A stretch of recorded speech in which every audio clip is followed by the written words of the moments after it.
Right now, I'm at Truly Living Urban Farms in East Point, Atlanta. This whole show is about sustainable farming, organic foods, and how you too can take advantage of the urban farms right here in your area. What you may or may not know is that for over 15 years, I've personally lived my life as a vegetarian. I've seen great benefits from health to beauty to just my overall well-being. A lot of people don't know that if you take a hold of your food and get it from local places just like the Truly Living Farm, what benefits it can give to you and your family. This whole show is going to teach you about living well in urban areas. Stay tuned because you're watching Friday Girl TV. This is Atlanta, a bustling southern metropolis filled with possibilities. I'm October Rose, singer, songwriter, blogger, and your personal guide to the city I call home. Join me as I discover what life has to offer women as we strive to be a success in love, life, and business. So get ready for a wild ride. I'm October Rose, your Friday Girl. Truly Living Urban Farms is tucked away in such a residential area that if you drive too fast, you'll probably miss it. The Friday Girl TV's producers and I were so happy to find a plush oasis of vegetables and herbs right in the backyard of a quaint home. The farm even makes its own honey. I encourage you to find a local farm or garden in your area and take your wellness into your own hands. So Rashid, thank you so much for having us on the farm today. Oh, it's my pleasure. We're walking through all his beautiful basil here. Tell me, how did you even come up with the idea to get involved in urban farming? Well, the idea of urban farming is old. America is 80% of Americans live in the city. Sure. And so we are no longer a rural community as we used to be.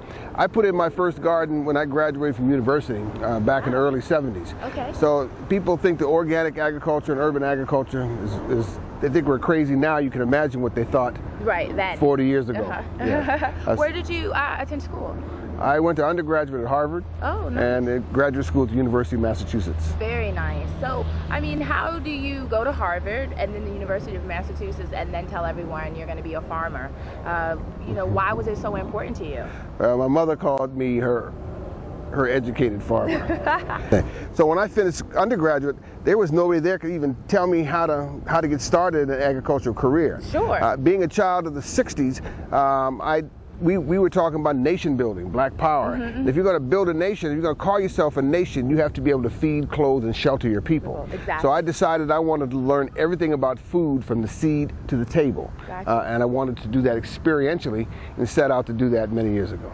Okay, so Rashid, why are you specifically in the city and not, you know, out in the suburbs someplace? A lot of people think that for farming you would want to be out in the suburbs of, you know, Atlanta. One of our credos is grow where you are. Okay. And we live here, so we ought to grow our food here. All right. I've farmed in the countryside. I've had farmed as many responsibility for as much as 13,000 acres of land. Wow. At one time. So that can be done. But I think that since America is urban, we need to grow food where we are. And that's why I'm in the city. One of the questions people are, which is more important, organic or local food? And which is more important, would you say? Doesn't make any difference to us because we're both local and organic. Okay. So we trump that. But I would say, in seriousness, local food is more important. Okay. Because everything in creation has a vibration. Sure. Right? Even we do. So food that's grown at the same latitude and longitude as we are living is food that's more in tune with us and it's for our body if it comes in season. Since we get food that travels from so far away, we're eating stuff from other parts of the world. It's not here. It's not rooted in the soil that we are connected to. The whole concept of being grounded is an agricultural term. Okay. Somebody that's somewhat flighty, you know, they're not rooted in the earth. They're not grounded. They're yes, not exactly. grounded. So you get your food from where you are. Okay. And what you're saying, you say plant where you... Grow where you are. Grow where you are. I have to be honest. There are a couple of plants that have lost their life at my hands, because in the development of my green thumb, or me trying to develop my green thumb, I've lost a couple of people along the way. Can anyone farm or plant? Do you really have to have a gift? Is this something you can teach people, or are there just some people this is not for them and they should just not try? It's a fascinating question. Let me deal with it a little bit, a couple ways. Yes, the short answer is yes. Anybody can learn it. If you look around here, there's a lot of dead stuff out here. I lose things out here. Okay. It's part of nature. It's part of creation. The plants need the same thing that people do. They need sunlight, they need food, they need water, and they have to be grounded. Same thing that people do. We are connected to all that's around us in this creation, and it's up to us to try to understand that connection. The more you understand it, the greener your thumb is going to become.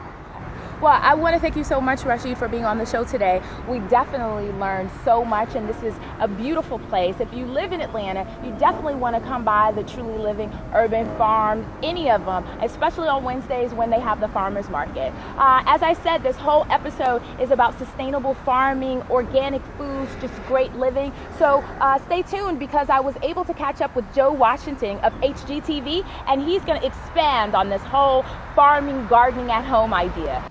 Joe, I want to thank you so much for being on the show today. Right now, I'm standing at Truly Living Urban Farm right here in East Point, Atlanta, and it's absolutely the perfect place to talk to you about gardening and farming on your very own land. So let's jump right in. What would you say to a single woman who's looking to maintain her very first piece of land?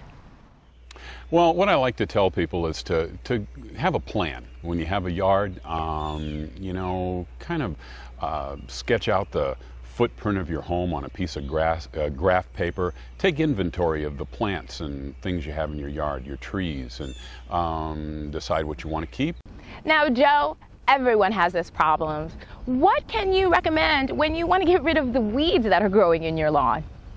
Well, one of the things that, well, the problems we run into is weeds. Okay, right off the bat, people get frustrated because they are overcome with the weeds. And, you know, weeds present a lot of problems in terms of harboring insects and disease. Not only the fact that they're unsightly.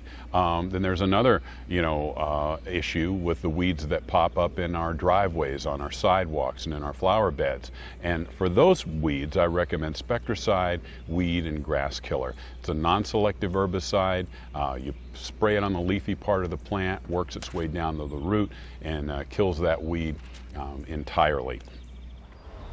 Now, Joe, myself, and I'm sure many of the viewers, you know how we love fresh cut flowers. I mean, every lady loves fresh cut flowers, don't we, ladies? How can we keep them looking fresh and beautiful longer if they're in a vase?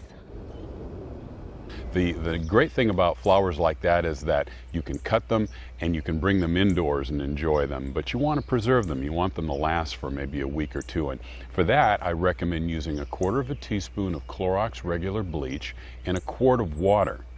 And that helps kill off bacteria that might wilt the flower.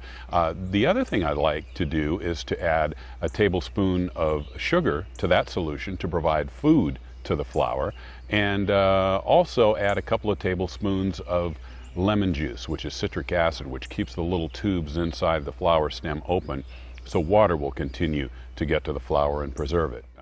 Well, Joe, I want to thank you so much for being on the show today, and I want to give a special thanks to Rashid Nouri of Truly Living Urban Farms, where we are still hanging out. I hope you guys learned so much about just urban farming, sustainable farming, organic eating, and just healthy living. Remember, one of the best gifts we have is our health. All right, I'll see you next time, and here's to another urban adventure. You've been watching Friday Girl TV.